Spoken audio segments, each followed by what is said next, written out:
বন্ধুরা, আজকের এই পর্বে আপনাদের জানাবো কদবেল খাওয়ার উপকারিতাকে। কদবেল আমাদের সবার অতি পরিচিত একটি ফল। আকারে এই ফল ক্রিকেট বলের মতো।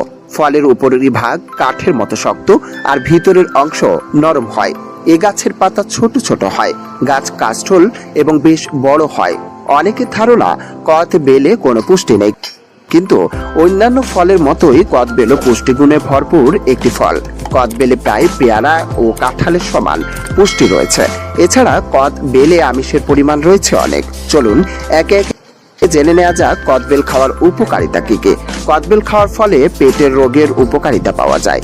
কদবেলে আছে ট্যানিক নামক উপাদান, যা পেট ব্যথা ও ডায়রিয়া ভালো করে। এই গাছের বাকল মধুর সাথে মিশিয়ে খেলে পেটের আমাশয় ভালো হয়। ছোট এলাচ ও মধুর সাথে কাঁচা কদবেল খেলে বদহজম ভালো হয়। তাছাড়া কদবেল কলেরা ও পাইলসও ভালো